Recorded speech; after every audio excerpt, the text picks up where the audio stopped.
Good morning. I'm Ash Williams. My day job is Executive Director and Chief Investment Officer of the Florida State Board of Administration. I'm also a member of the Council of Institutional Investors Board of Directors. We're fortunate to have a panel coming up on the subject of emerging markets. Now, EM investments loom ever larger in the U.S. institutional investor portfolio universe for a couple of really good reasons. First of all, developed markets around the world are largely reflecting late cycle valuations, which is to say, as we all know, they've come up dramatically from the bottom in the great financial crisis and are in large measure fully priced worldwide. Emerging markets, however, are on a slightly different cycle. They're lagged. EM opportunities bottomed in 2016 along with the commodity cycle. And with continued global growth in the developed world and a recovery of commodity prices, emerging market valuations are coming back as well. So you have two major trends going on that are both relevant to our panel coming up. The first is we're seeing a pronounced move, and I think you'll see it play out during 2018, with people moving money away from developed liquid equity markets and increasing EM exposure in publicly traded shares. The other thing you're seeing is a pronounced move toward private equity market investment in emerging markets. And it is no secret that one can get better growth rates, more appreciation in these markets, but with that comes considerably more volatility, a much more difficult operating environment because the standards of governance and disclosure are not what they are here in the U.S. or in a number of other major developed markets. And there are a number of issues with public companies in emerging markets that are family-run, creating even more complex dynamics. Then you have government-controlled entities, which brings in a whole new level of complexity. And in sum, the lax corporate governance practices and murky disclosures that are so common in EM call for special attention and special strategy. Our next speakers are well familiar with both the promises and the pitfalls of investing in emerging markets, and I think we'll all benefit from what they can share with us. Teresa Barger is co-founder and chief executive officer of Cartica Management, a global asset manager that takes active stakes in emerging market companies. Before founding Cartica, she spent 21 years at the International Finance Corporation. At IFC, she invested in emerging markets in nearly all regions of the world. She created the first index for emerging market private equity, co-founded the Emerging Markets Private Equity Association, and developed the first two corporate governance funds in emerging markets for Korea and Brazil. James Donald is Managing Director and Head of the Emerging Markets Group at Lazard Asset Management. He's also a member of Lazard's International Equity Select and Emerging Markets team. Prior to joining Lazard, he was a portfolio manager with Mercury Asset Management. Our moderator for today's discussion is Alberto Fascinati, Managing Director of the Rock Creek Group. He leads Rock Creek's emerging markets team. Before joining the firm, he worked at Darby Overseas Investments, an emerging market private equity firm. He also worked at J.P. Morgan's Alternative Investments Group and in the investment management division of Goldman Sachs. Please welcome Teresa Barger, James Donald, and Alberto Fascinati.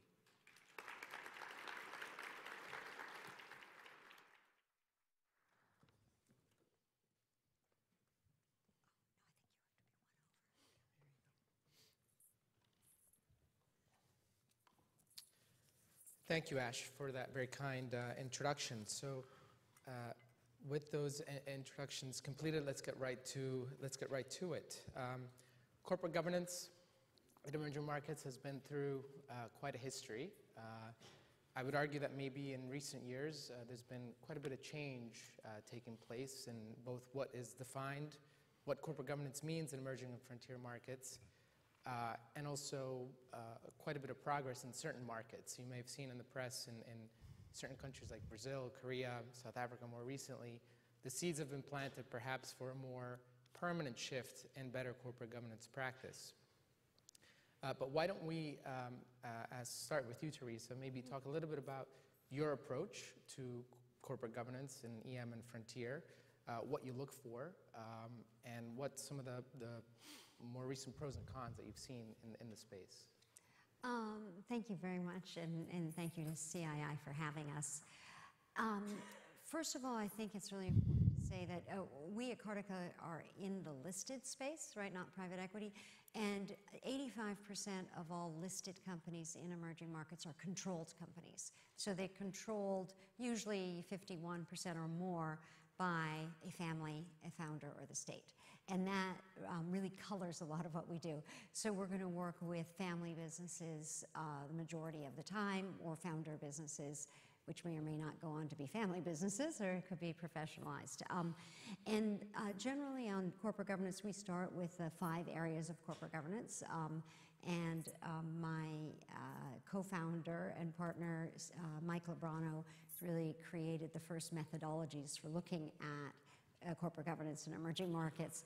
And so we take the 5 areas, and I've sort of tweaked these a little bit, but they're known to all of you, of course. The composition and functioning of the board, treatment of minority shareholders, internal controls. I will put transparency and disclosure together in order to allow a 5th category of capital allocation, because it's so big. And we find that we can make big differences in companies and sometimes re-rate them by specifically, I would say, better disclosure and better capital allocation. So those would be 2 of the very big areas that we've found that we can, as an activist investor, make a big change. Thank you. James? At Lazard, we manage several different flavors of emerging market equity. We manage relative value, we manage growth at a reasonable price, we manage core. Different teams do that. But in every one of our emerging market equity strategies, we discount if relevant for governance. Most of these strategies are very much bottom-up oriented strategies. So the priority is fundamentals. But at the end of the processes, we discount for governance if we think it's important. And it has a very, very high weighting, because we believe it's probably the biggest single risk companies face.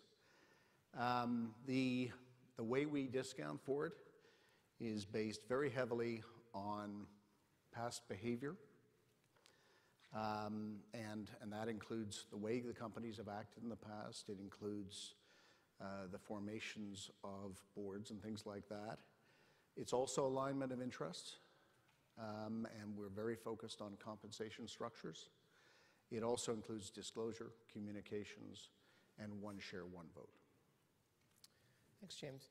At Rock Creek, we found that when it comes to sort of dissecting the level or the quality of the corporate governance, there's quite a bit of variation by market as well as by country, right? The definition may not be exactly the same in each country because of local regulations, local laws, or just the makeup of the local capital market system. That's in part a reason we've taken sort of a local approach when investing in some of these markets. We have sort of portfolio managers on the ground that help us define good corporate governance practices.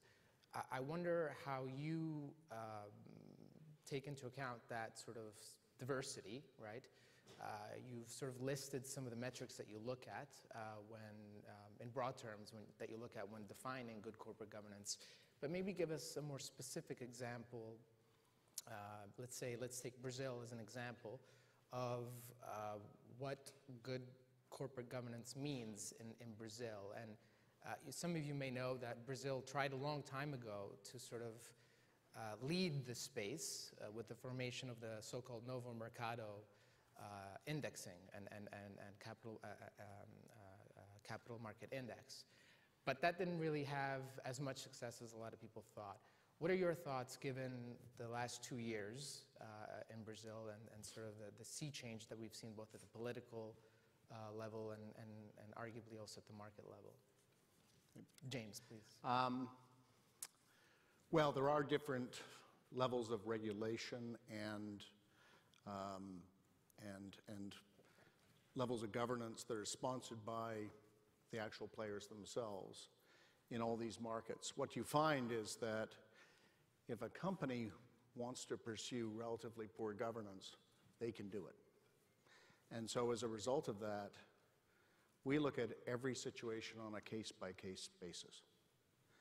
And one of the interesting things in emerging markets is you can quite often find companies in countries where the regulations are poor that actually have relatively good governance standards.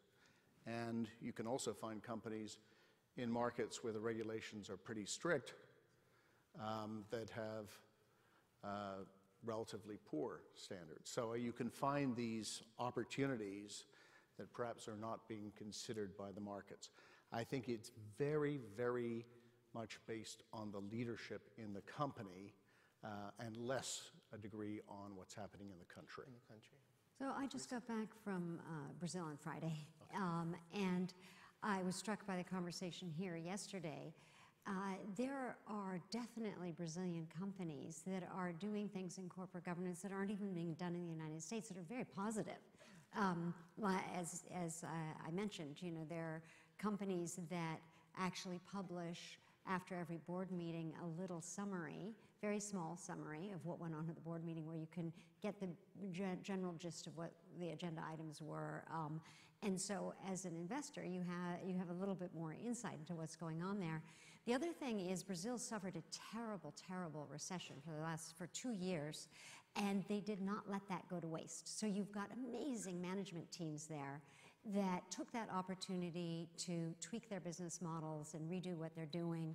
I just visited an investee company of ours that said, that's creating a strategy and sustainability committee because the ESG agenda is so big for them, and now we're introducing to them ESGC, so that they're also, the corporate culture agenda is becoming big for them, and they want to have that at the board level. And you know, we're talking, you know, some of these board members from the US are saying they're just now starting on that. So I think there is an issue. You know, I know the Brazilians who are fighting the good fight for corporate governance in Brazil sometimes feel that the capital markets take a backseat to every other policy issue, and it's not very deep in equity culture. The numbers vary, but only about 11% of mutual funds are invested in equity because, of course, you've had such high interest rates there, so everyone's been in fixed income. So there are challenges, I would say, in Brazil. At an individual company level, you find phenomenal management teams and a lot of will to do the right thing on governance if they're not, you know, the people who are going to steal from you and expropriate you, as they say. So it really, what we used to have as one of our categories of corporate governance, the will to have better corporate governance. We've sort of dropped that out of our category of 5, but that is, I would agree with James, is a very important part of us sussing out who we're going to invest in. I mean, specifically on the Novo Mercado, it was probably a good thing that it was put in place. It did, initially at least, encourage companies to improve their governance, you know, give minority shareholders some extra certainty in terms of things like tag-along rights. Not everywhere by any means, but there were also ways companies could move around those. And again, it shows the importance. I mean, our big disadvantage is that we're all fragmented on this side of the picture, whereas, as Teresa said, almost all emerging market companies have a control shareholder, whether it be families, governments, multinationals, and we are simply at a disadvantage.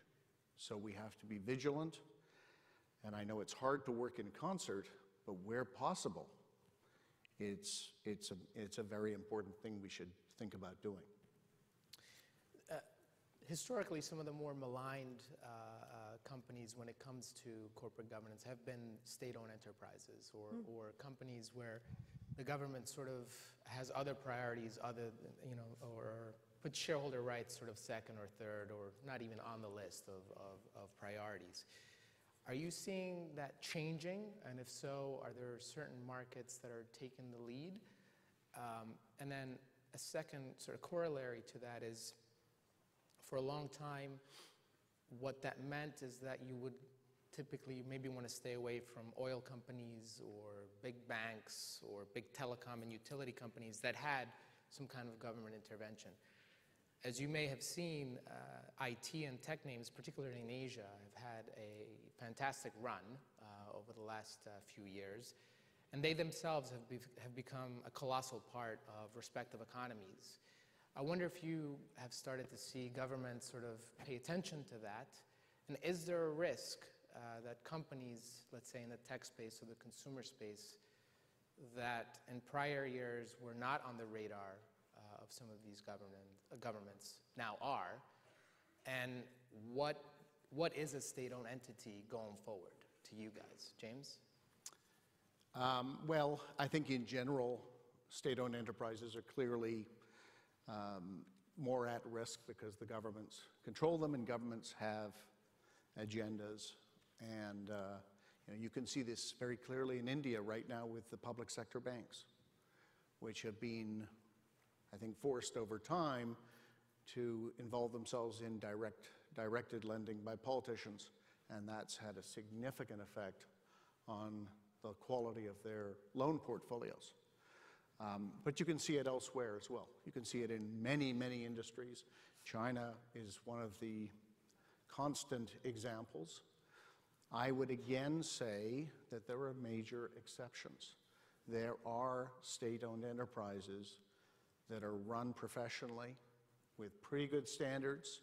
Again, you probably have to discount for them. We do that.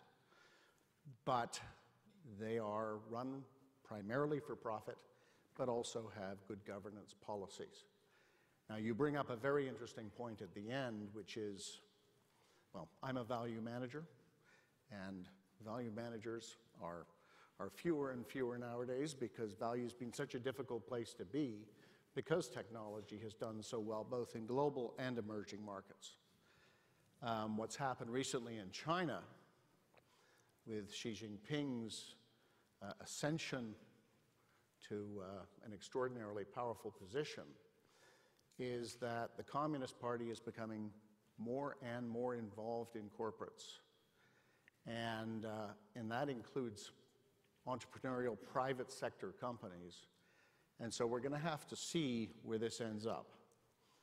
I think the Chinese are clearly very, very pleased that they are Chinese companies, Alibaba and Tencent and JD.com, and they're not Google and Facebook, et cetera. But they're also concerned about their power, and they have extraordinary power. Remember, Alibaba and Tencent at the end of December were 10% of the emerging market index. Enormous companies today. And so we're going to have to see what this does fundamentally to those companies' profitability at a very interesting time, at a time when the A-share market is being added effectively to our universe. Teresa, do you have a view on that? Yeah, very much. The fundamental issue on the state-owned enterprises is that most of the time there is a double or triple or quadruple bottom line. And so a lot of these companies, the government is concerned about getting tariffs lower. So you've got a water company or a railroad company or a toll road company, and so the government puts restrictions that basically limit their revenues or increase their costs. And you think, well, why aren't they thinking of the minority shareholders because these are listed companies? But they're not, right? So it's very difficult. Between 2005 and 2015, the share price return for SOEs in the emerging markets index as a whole was zero from the point to point. If you ended that point in 2007, you would have made money because they're track the commodities commodities index. But over a long period of time, it is very difficult. As a activist fund, we need an interlocutor. So who are we going to talk to at a state-owned enterprise? Because it could be very easily the ministry that is changing the CEO of the company. And so you don't have I mean, we love family companies because we can talk to the family. We know who our interlocutor is. It's very easy. And it's just more difficult. But never say never. I mean, I agree with James. There are occasions when you can find that. Petrobras destroyed more value than almost any company ever. And then also, if you'd come in at the bottom, you would have found it very value accretive then, as they did get better governance. And on the point of family businesses, how do you handle sort of the tricky transition between generations? You know, that seems to be one of the biggest pitfalls of a family-run government, is if that transition is not successful, a lot of that value that was generated over years or decades can be destroyed quite quickly. And maybe talk a little bit about one or two companies where you've kind of been through that transition and what you saw as successes and potential failures. James, can we start with you? Well, these sorts of things happen all the time. Again, we are not usually in the position of being able to confirm the change, because often the family will have the controlling position. It'll be the decision of the patriarch of the family that his son should take the reins of the company. Where we do have a conversation is we can ask about what sort of skills the next generation has, and go into some depth there, and see if that can have some good answers to it. Often you don't get good answers to it. I remember going to a Mexican company in Monterrey about 20 years ago, and it was like a telenovela filled with family relatives in the boardroom, and you could see quite clearly that the place was being run really for the family and not for minority shareholders. So I think you have to do this on an ongoing basis. Ask who the management is, what their backgrounds are they skilled to do this job, and see what sort of answers you get. Now, the biggest example you could bring today of a situation, I can't say it hasn't worked, but it's very much in the balance, is a huge company, Samsung Electronics. Yeah. Which is, has an acting CEO today who is the third generation of the company. He's just had a ruling overturned of a 5-year jail sentence, which was apparently a quid pro quo between him and the president of the country, and the president was impeached for this. President. So it's no better example than I can give of that, of a situation where there's 3 generations of the family. There's the view on this, J.Y. Lee, who's the 3rd generation, is perhaps untested, but we don't know if he's going to be good or bad. Might also add that he only owns, 7% of the shares of the company, right? So there are more shenanigans than that. Yeah, it's not a one share, one vote. And the quid pro quo was essentially about the family being able to get more shares to control Samsung Electronics with the help of the president.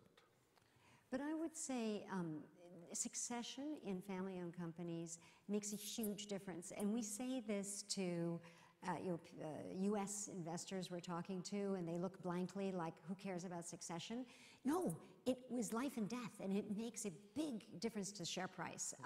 So I think the first thing that we ask in a family-owned company is, when the patriarch dies with the shares, who's in his will? Are they going to go to his his wife? And did his wife go to Chicago Business School? Or is it going to go to his children? Or the wife is going to decide which children? And so you've got to know where those shares are going. And then very often there will be a designated successor, so we can see that. And we've seen all sorts of things work, right? In the data will show you that at the 3rd generation, businesses start to fall apart, right? You get lower revenue growth, less net income, EBITDA margins fall apart. So that's shown. However, in the case of Eicher in India, it's the third generation who came in at age 30, one guy, so easy succession, which is grandfather, father, son, not lots of cousins. And he said, we've got 13 lines of business and I'm going to sell 11 of them. And completely turned around the company, absolutely the right decision, and has been a spectacular success at the third generation. So there you can have differences. But another Monterrey company, which is a very interesting case, is Gruma, where the father ran the company for market share. He died leaving a wife and a mistress.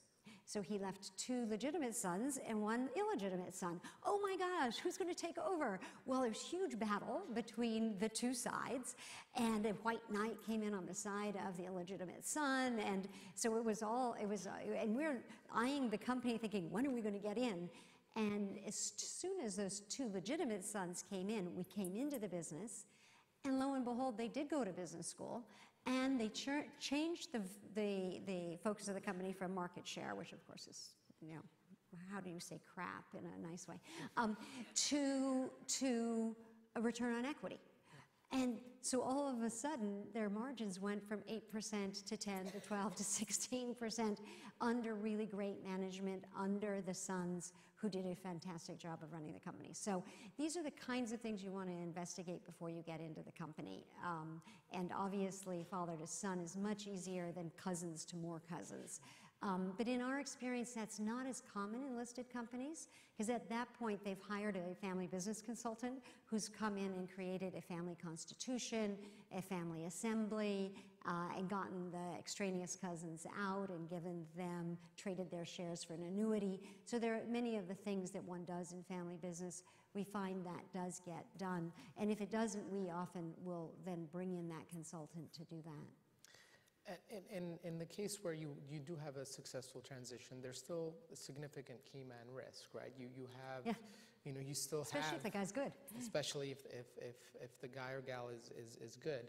So I wonder, how deep is the bench on the management side? In other words, even a successful transition, is that CEO able to attract the right type of talent from a managerial standpoint?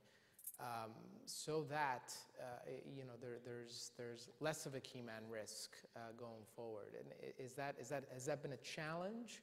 And is that more acute in certain markets than others? I'm curious your thoughts, James. It really depends on the situation. I would say probably at Samsung Electronics that there's a tremendously strong bench.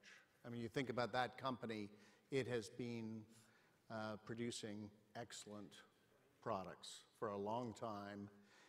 Our differences with that company are more in terms of the fact that perhaps it spends too much money. It spends over $30 billion a year, and we think it could probably get similar results spending a little bit less.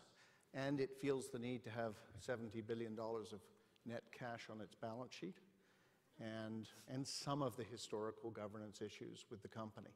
So I think it has a very strong bench. I mean, another company in this regard. Does that mean that size matters?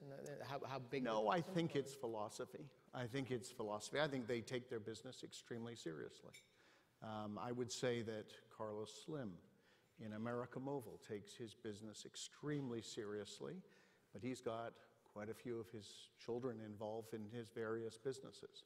And again, the jury is out in terms of where that goes in the future. He seems to have very good people in charge of his businesses. But then you can have people in companies which are really very family operated, where they don't feel they need to have other people necessarily. And those are businesses that can really disappear and have major problems. Do you feel that as interest rates in some of these markets come down, you're starting to see a bit of a convergence in global interest rates, and we hear a lot about pension plans finally participating in local publicly listed equities. Suppose for a minute that actually happens and we have another Chile on our hand. right? And you have pension plans increasingly participating in the equity market. Do you see that as a positive? What are some of the structural changes that you would expect to see out of something like that? And does that mean that the family business will play a lesser and lesser role going forward? I don't see them linked. So the most dramatic fall in the cost of capital and the interest rates right now is in Brazil. Yeah, from 14.25 to 6.75 in a year and a half. It's spectacular. And we still haven't seen the grand rotation from fixed income to equity. And part of that is that we don't have a concerted effort on the part of the stock market, the securities regulator, the issuers, the policymakers to really come together and put in some of the protections that they need to. I think that's part of it, and that they haven't had an equity culture. So if we do have the rotation, I think it's all positive because the weight in the index is coming down of Brazil. And foreign investors are a very large part of it. So having a counterweight of domestic investors is very important. We've seen it hugely in India, starting when Rajan created positive real interest rates under the Congress government. That, I believe, I would say that is the starting point of financialization in India, not demonetization. But demonetization then helped because everybody had to get their money into banks. And then from there, oh my gosh, now what? And then they put them into mutual funds. So the torrent of money that's gone into mutual funds since really December of 2016 has been tremendous in decoupling the behavior of the Indian market from global flows. So it would be lovely if we had the same sort of counterbalance in countries where you see the interest rates falling. Egypt and Brazil come to mind as countries where that's happening big time. I'm curious, do you see companies, particularly companies that are about to IPO, perhaps shopping around where to list in part because of what the different requirements are when it comes to sort of financial reporting, governance structures? We've seen some of that with some of the tech companies that the prior panel talked about listing in New York versus local markets. Do you see that trend sort of continuing where companies in part decide to list based on their ability to not give shareholders, let's say, voting rights? And does that worry you? Is that talk us through some of the conversations that you have with management when it comes to that? James? Yeah, I think in many cases the owners of companies are looking out for themselves in these situations. And if a lot of technology companies have been in such a wonderful position recently because people have been dying to own their shares, and they've been able to have super voting rights and governance structures that they enjoy and the minority investors don't necessarily enjoy. So until that changes in a major way, they're able to do that. We can see that globally. We can see that in emerging markets as well. So it's something that right now most investors don't really care about. And so listing on New York instead of listing on Hong Kong, which oddly enough is easier for some of these companies, has been a way for them to get around this.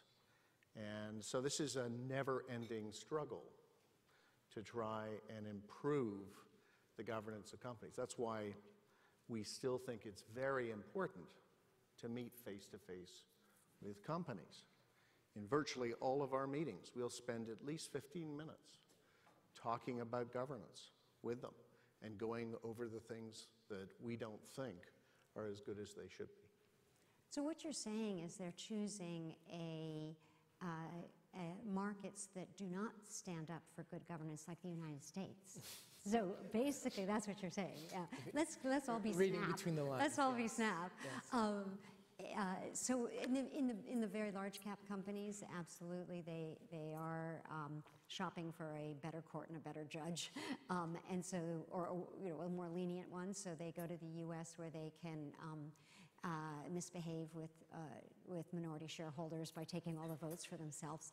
And so yes, for emerging market stock markets. But I think that on in the smaller cap companies, they generally don't want to divide liquidity. And so they're going to be on one market, and it makes sense for them to be on the local market, because if people are going to be looking for a Mexican stock or a Malaysian stock, they're going to be looking at that market, and so it's harder to find. They get lost. Many companies that haven't been Alibaba and Tencent have listed in New York or London and then ultimately delisted and come back to their local market because the liquidity, they just get lost. And they don't have the coverage, whereas locally they're going to get coverage from the local brokers. So I think it depends, you know, it's the exceptional cases, but they're huge, and a huge part of the index. And in terms of the companies that you invest in, do you typically try to have enough of a percentage to get a corporate board seat? Is there value to that, or is that really more on a case by case? We're not trying to be on the board. We're interested in the quality of the people on the board. We're often asked to propose people to go on boards, and we're actually very keen to do that. But we don't want to have the proximity of being on a board, because we may be trimming or adding to a position. We may be selling out of a position. And although we tend to be pretty long-term in our investment, we want that flexibility. So we have only about 20 companies in the portfolio at any one time, and are extremely engaged with them. So if we think, generally we find it doesn't matter what percent we own of the company. If we have good ideas, they will follow us. And we're looking for companies that want to engage with people with good ideas. But on the other hand, sometimes you can make a bigger difference being on the board. So in rare occasions, we do go on the board. We do understand we will be restricted from trading. Since we're in for long term, generally that's not such a big issue. But you know, one doesn't love to be restricted forever. But we can also be restricted if we have a dialogue with a company and we're not on the board.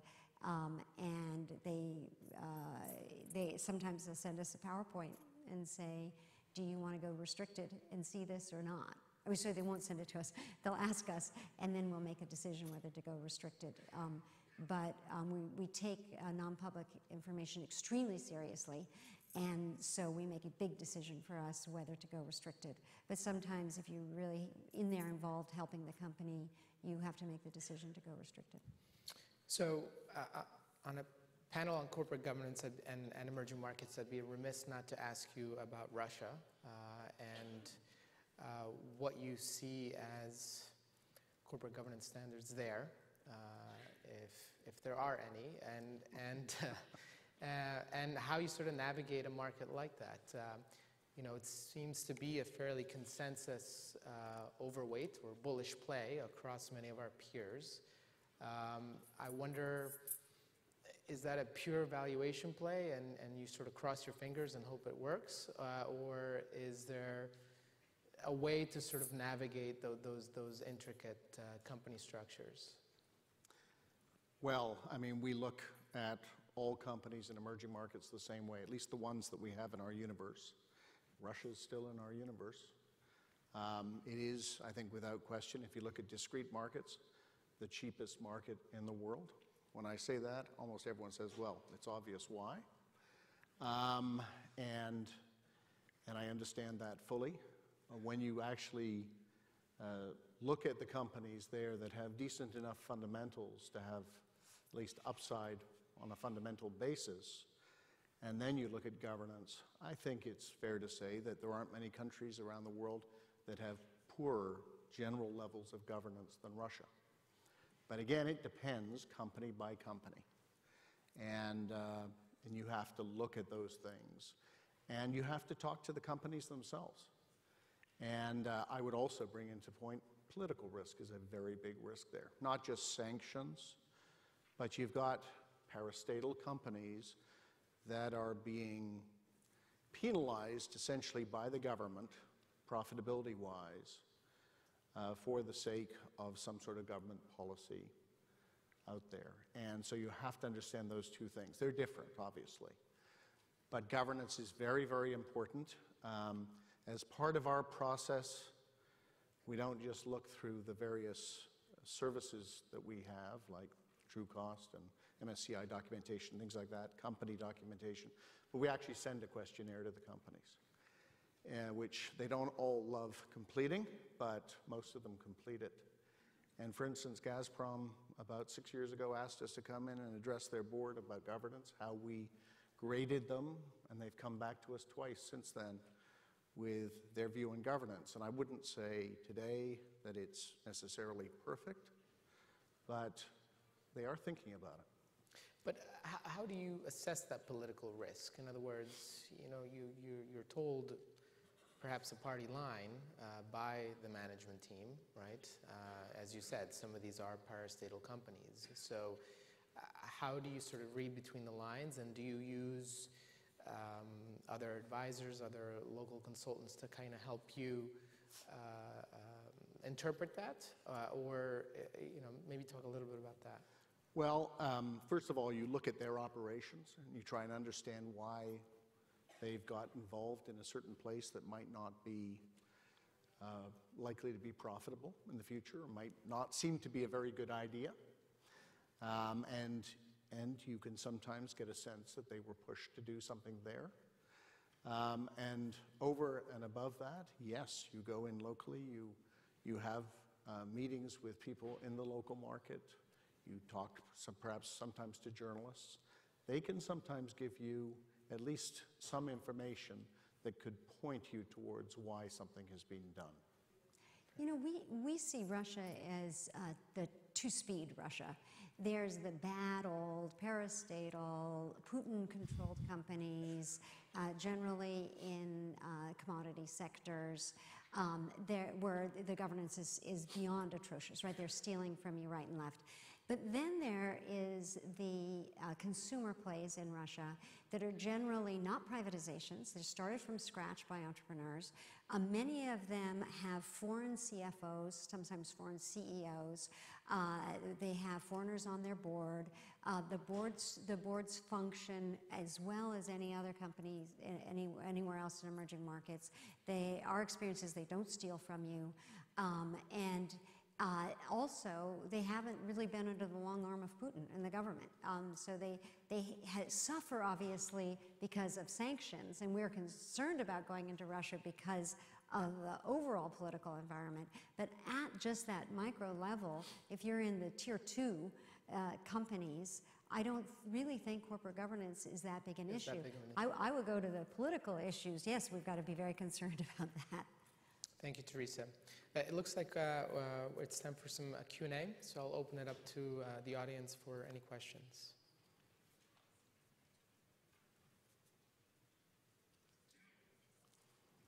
Please line up. Okay, gentlemen. That man has his hand raised. Maybe you should go to the mic. Please. Hi, this question's for both you guys, but I was wondering if you guys could talk a bit about how, I guess, institutions should be navigating these governance issues, and whether they should be doing that through you, and if so, what should they expect from you as managers? Thanks. Well, we're not, I wouldn't say activist, but we're very engaged in these situations.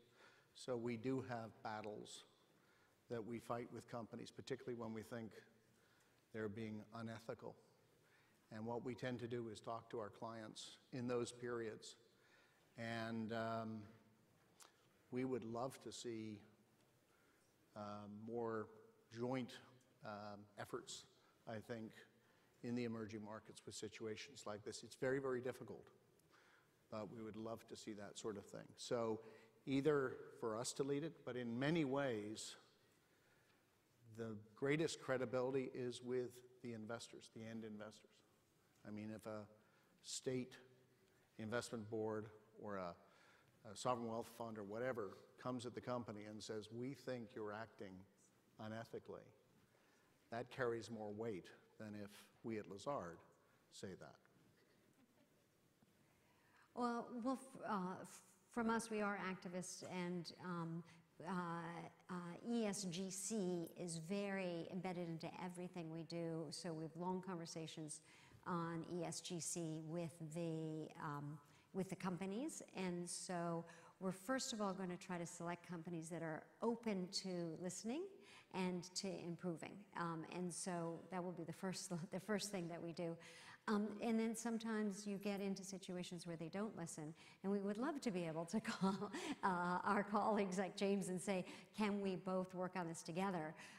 The one time we did that very seriously, we went to there was a company in Brazil, and we were the only ones to do the nitty-gritty work to find out that 70% of everyone who invests in Brazil cannot invest in this company because it was a Brazilian depository receipt.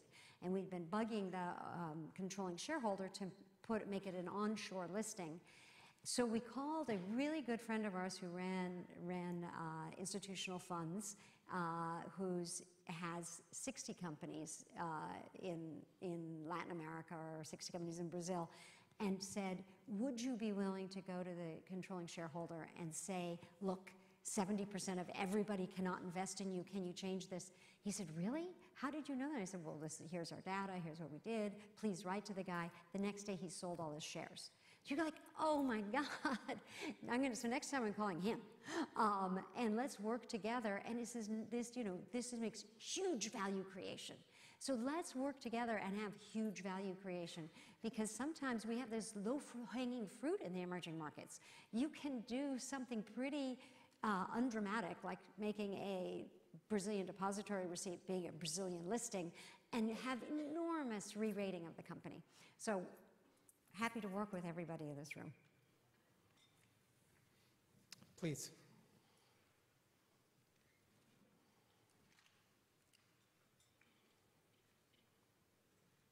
Thank you. My name's David Applefield. I put together special reports on emerging markets, Financial Times. I thought it was a very engaging conversation, and thank you for it. One very visible absence in the discussion was Africa.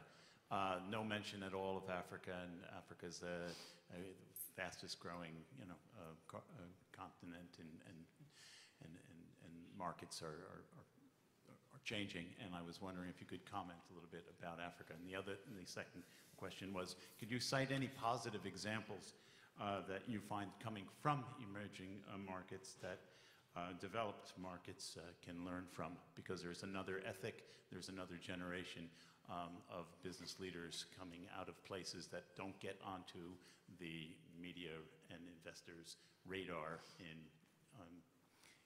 our world. Yeah. Thank you.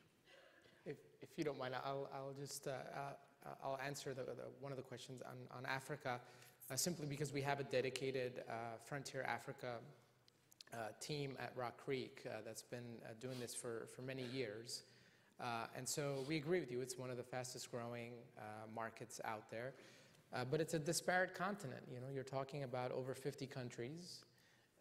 People often forget that, with different levels of development, and in particular different levels of development in their capital markets. And so some are more ahead than others, but that doesn't mean that there aren't opportunities out there. And so progress has been made, but I would argue that there's still quite some way to go. I don't know if you would agree. Most of Africa outside of Egypt and South Africa are in the Frontier Index, not in the Emerging Markets Index.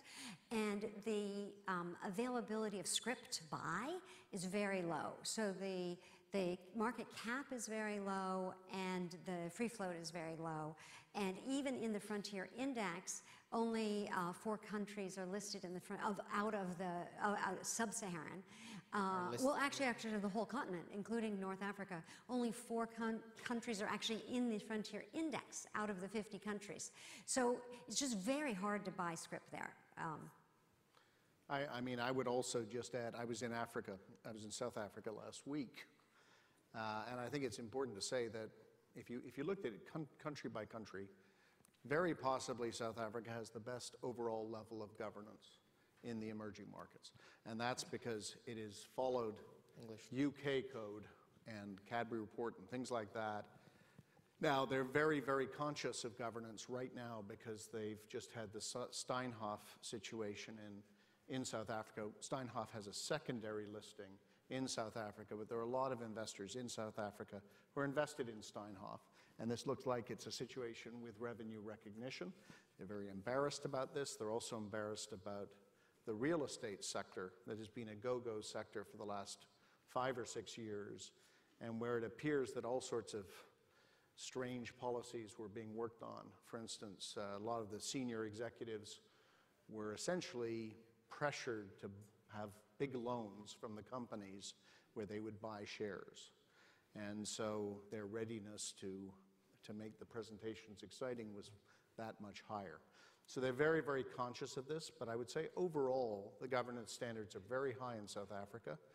And on an ongoing basis, the biggest players in sub-Saharan Africa, outside of South Africa, are South African companies. They seem to understand the continent better than others. They're playing, if you like, a portfolio game where they're investing in a group of these countries. The big one, of course, is Nigeria, which has had all sorts of issues. But they are probably going to be the big players, and given that South Africa has had relatively high levels of governance, I think that augurs quite well for the continent over a long period of time. Thank you, James. Thank you, Teresa. It looks like we're out of time. Thank you all for your time.